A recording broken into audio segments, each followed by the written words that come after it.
On a quiet night, a young woman returned home as usual, but suddenly stopped answering calls. A day passed, then another, and no one knew anything about her. Her family grew increasingly worried, and that worry soon turned into fear. Within hours, the police got involved, and from there began a series of strange and frightening discoveries. But finding out what actually happened to her remained impossible for many years, until a shocking breakthrough revealed a truth no one was prepared to hear. Carmen Van Haas was born on October 9, 1973, in Indianapolis, Indiana. She grew up there with her parents and two younger brothers. But her childhood was not as peaceful as it might have seemed at first glance. Her parents divorced when she was still young, and despite the separation, Carmen remained very close to her father. She spent a lot of time with him and shared many details of her life. From a young age, Carmen showed artistic inclinations. She loved to draw and had a deep affection for animals. She once dreamed of becoming a veterinarian. But that dream gradually faded, replaced by a stronger desire to follow her passion for art. She graduated from high school and enrolled at Indiana University to study fine arts. During this time, she did not rely on her parents for financial support. She worked at a restaurant to support herself, especially since her parents were busy raising her younger siblings. At the time, Carmen was in a romantic relationship. In October 1992, she and her boyfriend decided to move in together and rented their first apartment. They chose a complex close to her workplace. Carmen began taking confident steps toward a career in art, with determination and focus.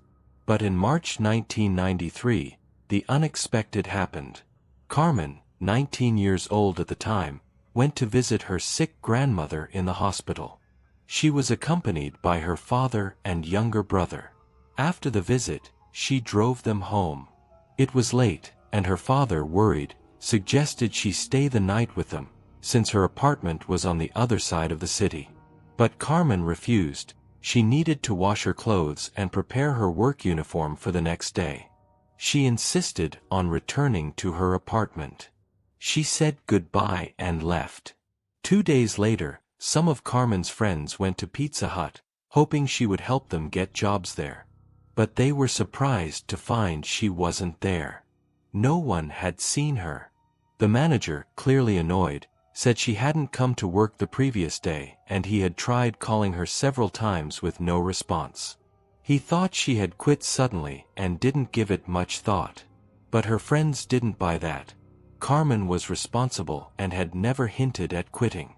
They asked the manager if he had an emergency contact for her family. When she was hired, she had provided her father's number. The manager called him. Carmen's father had also tried to reach her the previous day, but she hadn't answered. He assumed she was busy. But now, fear crept in. He didn't waste time. He drove directly to the apartment complex, hoping everything was fine. But what he found would change his life forever. The first thing he noticed was Carmen's boyfriend's car parked outside, the car she usually drove. Inside, her purse was still there. He went up to her apartment and found a note on the door from the building manager. The note mentioned that neighbors had complained about noise coming from Carmen's apartment and asked her to keep it down. He knocked. No answer. He tried the door. It was unlocked. He pushed it open and walked in. What he saw inside was beyond shocking. His daughter lay on the floor, covered in blood. Most of her clothes were missing. Panicked and distraught, he ran out to call an ambulance. But when paramedics arrived, there was nothing they could do. Carmen was already dead. Everyone realized this was no accident. It was murder. The police were immediately called and began their investigation. Detectives examined the apartment and collected evidence. They spoke to neighbors. When they saw the note on the door, they asked the building manager for more information. It turned out several residents had indeed complained about loud noises coming from Carmen's apartment the night of March 2nd. Around 11 p.m., neighbors heard Carmen return home, but she wasn't alone. A man was with her. They heard her laughing, and the man's voice sounded calm. Then, around 1:30 a.m., the noise returned, but this time it was different. Carmen suddenly screamed and told the man to get away from her. Then, footsteps were heard running from the apartment, followed by complete silence. Despite all this, no one called the police. The next morning, neighbors reported the noise to the building manager, but they didn't mention the screaming or running. When asked later why they ignored what they heard, they said they thought the man was her boyfriend and didn't think it was serious. Police used these testimonies to estimate the time of the crime, most likely between 1 and 2 a.m., 2 days before the body was found. Inside the apartment, investigators found many clues: empty food containers, alcohol bottles, indicating that Carmen had spent the evening with someone she knew. They had dinner, talked, maybe laughed. Then something went terribly wrong. The living room was the scene of the struggle, the table overturned, pieces of Carmen's torn clothes scattered on the floor. Signs of a violent altercation were everywhere. It appeared the killer had gone to the kitchen to wash the blood from his hands before leaving. So many questions. Who was this man? Why did he attack Carmen? What really happened that night? The medical examiners were shocked by the level of violence, over 60 stab wounds. It seemed the killer had been driven by uncontrollable rage.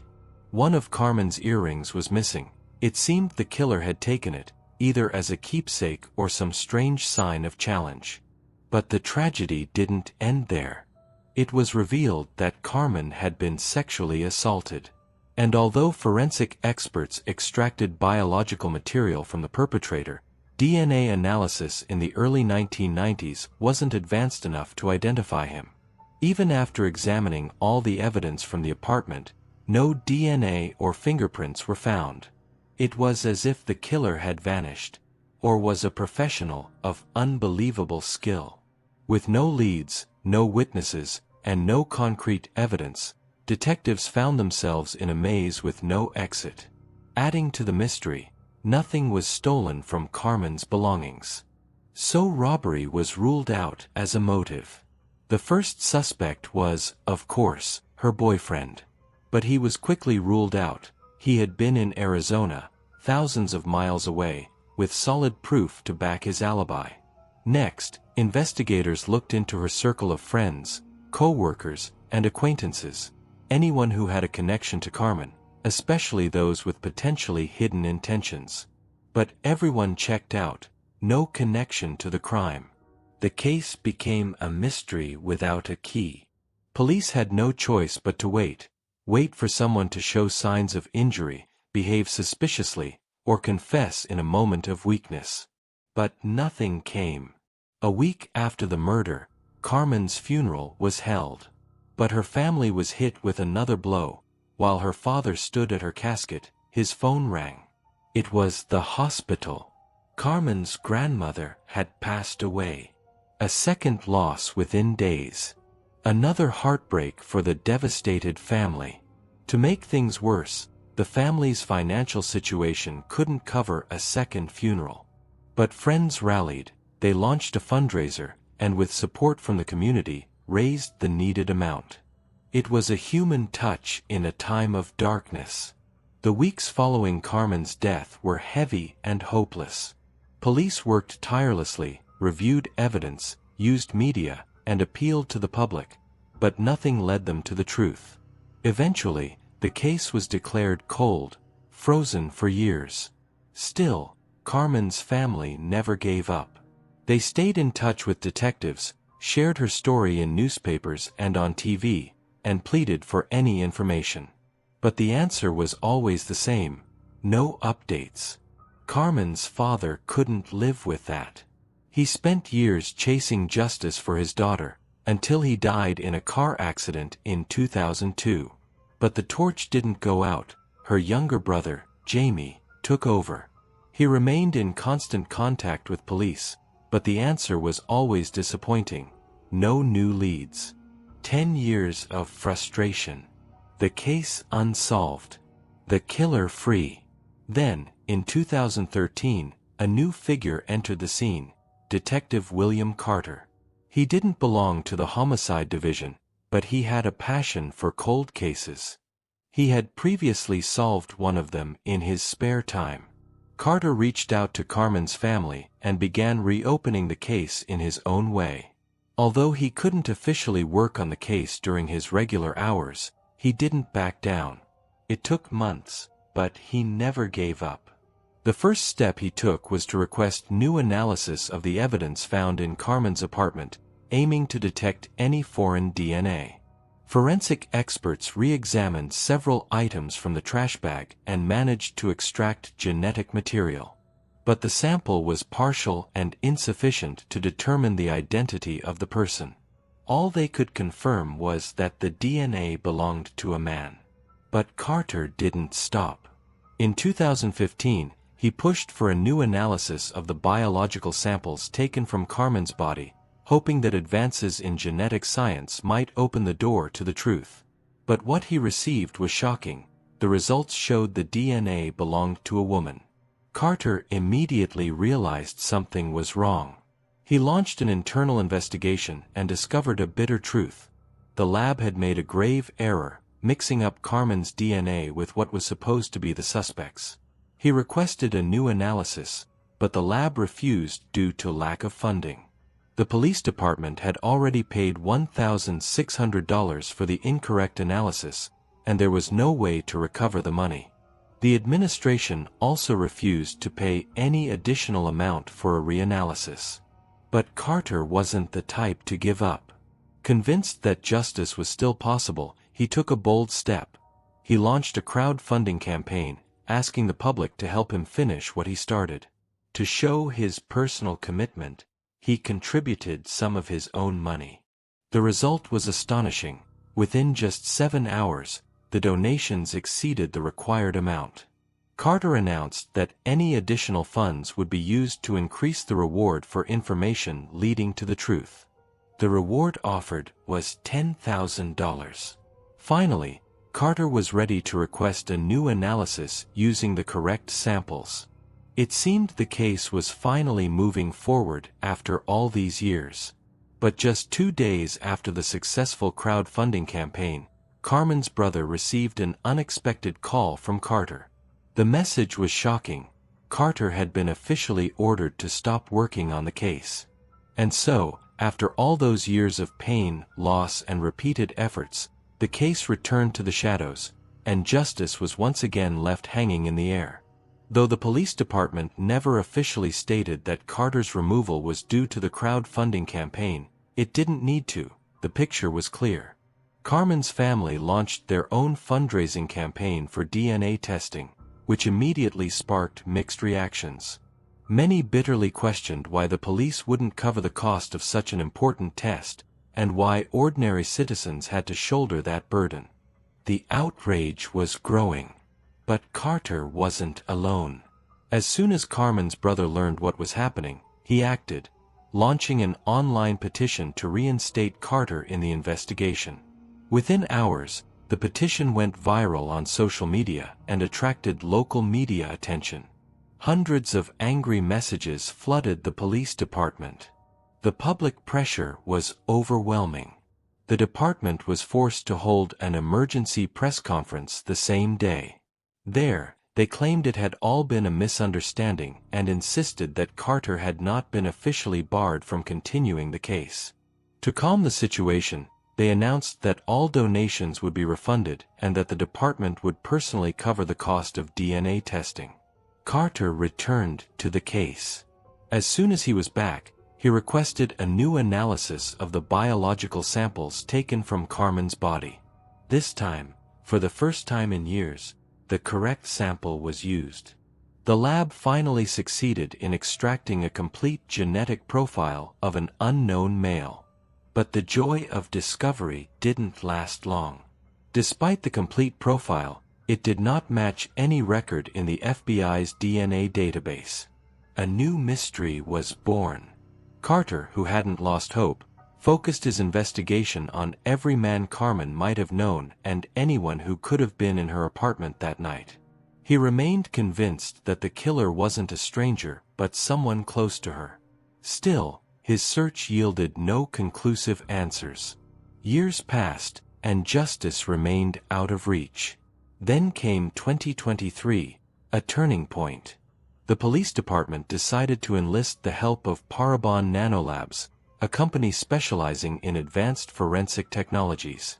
They chose to use a cutting-edge technique proven effective in hundreds of cases: genetic genealogy. The idea is simple yet complex. The suspect's DNA profile is uploaded to public genealogy databases, where people voluntarily share their genetic information. Even distant genetic matches can be enough to start building a broad family tree. Over time, names are excluded based on age, gender, and location. Step by step, the list narrows. When it becomes as small as possible, the hardest phase begins: identifying the most likely suspect and obtaining a DNA sample from them. For the investigators, this was their last trump card. After months of searching, the team finally identified a man who was potentially the killer. Dana Shepard, 52 years old. The shock. At the time of Carmen's murder in 1994, Shepard lived in the same building, in the apartment next door. He had a long criminal record, but nothing involving violence. Thefts, driving without a license, minor violations. For that reason, his DNA had never been recorded in FBI databases. Even more strangely, his name had never once appeared in the original investigation. For reasons still unknown, Shepard was never considered a suspect. Perhaps the police believed the killer fled the building, especially after neighbors reported hearing footsteps on the stairs. This belief led them to overlook the simpler possibility that the killer was Carmen's neighbor, just steps away. By the time the DNA results came back, Shepard was living in Missouri, working as a janitor at a university. Investigators acted immediately.